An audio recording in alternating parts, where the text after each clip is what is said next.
आरक्षण पर रार क्योंकि टकरार अभी भी जारी है। रायपुर से इस वक्त की बड़ी खबर आ रही है, जहां पर आरक्षण विधेयक से संबंधित पत्र वायरल हुआ है। राजभवन के विधिक सलाहकार पर टिप्पणी को बताया है अनुचित। 10 बिंदुओं पर मिले जवाब की भी जानकारी दी गई है। क्वांटिफाइबल डाटा नहीं मिलने की जानकारी दी गई है। ये ब्रेकिंग न्यूज इस वक्त हम आपको रायपुर से दे रहे हैं। 10 बिंदुओं पर मिले जवाब की जानकारी दी गई है और सरकार की तरफ से ये उत्तर भेजा गया था। क्वांटिफाइबल डाटा नहीं मिलने की जानकारी दी गई है।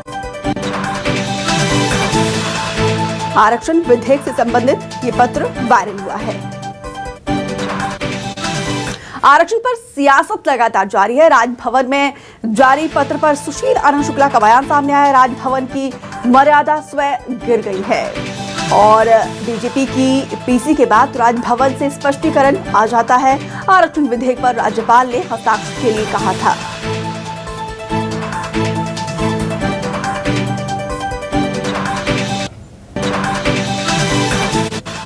सरकार के 5 वरिष्ठ मंत्री स्वयं जाकर राजभवन को विधेयक देते हैं। उसके बाद आज 27 दिन तक आरक्षण विधेयक पे हस्ताक्षर क्यों नहीं होता है? भारतीय जनता पार्टी के नेता उसमें जो अनर्गल सवाल खड़ा करते हैं, कहीं न कहीं उन सवालों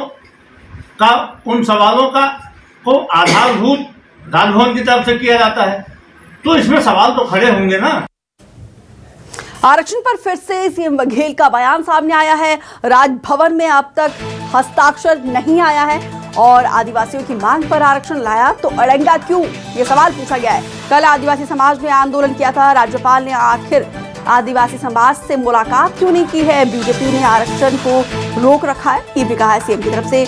बीजेपी बताए आरक्षण मिलना चाहिए या फिर नहीं। बीजेपी के दबाव में हस्ताक्षर नहीं कर रही है राज्यपाल। बीजेपी प्रश्न पूछे तो मैं उत्तर दूंगा।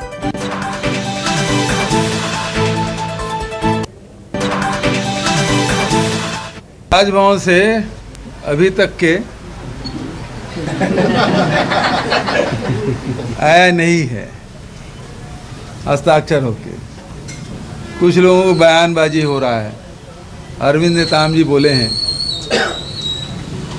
इसीलिए हम लोगों ने तो अनुसूची 9 में डालने के लिए बात की है और आदिवासी समाज के लोगों के ही मांग पर किया है। और जब सांसद ने और सुप्रीम कोर्ट ने 50% की सीलिंग से वैसी पार हो गया EWS मिला के, तो फिर इसमें अड़चन क्यों आएगी? राज्यपाल पर कवासी लखमा का तंज भी सामने आया। आरक्षण विधेयक को लेकर आदिवासियों से नहीं मिली है राज्यपाल। मामले में मंत्री कवासी लखमा का बयान सामने आया है। बहुत दुखद है कि राज्यपाल आदिवासियों से नहीं मिली है। राज्यपाल का पद संवैधानिक है। कवासी लखमा का ये बयान सामने आया है। आदिवासियों का एक डेलीगेशन राज्यपाल से मिलने गया था, लेकिन राज्यपाल ने मुलाकात नहीं की।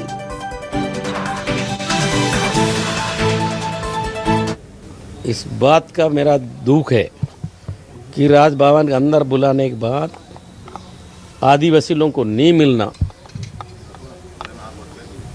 इससे शर्मिंदा कितना बड़ा होगा ये आपके मीडिया के माध्यम से जनता के बीच में ये ठीक मैसेज नहीं गया। राज्यपाल एक संवैधानिक पद में है, उनको हम मानते हैं। उधर रायपुर में राज्यपाल को लेकर दिए जा रहे बयान पर बीजेपी का पलटवार सामने आया है। बीजेपी के वरिष्ठ नेता धर्मलाल कौशिक ने बयान दिया है। संवैधानिक संस्थाओं को आहत पहुंचाने का काम कांग्रेस कर रही है। मुख्यमंत्री आरक्षण को लेकर कम से कम सियासत ना करे, ये पलटवार धर्मलाल कौशिक की तरफ से। आरक्षण को लेकर सियासत ना करे, संवैधानिक संस्थाओं को आहत पहुंचाने का काम कर रही है कांग्रेस, ये पलटवार बीजेपी की तरफ से।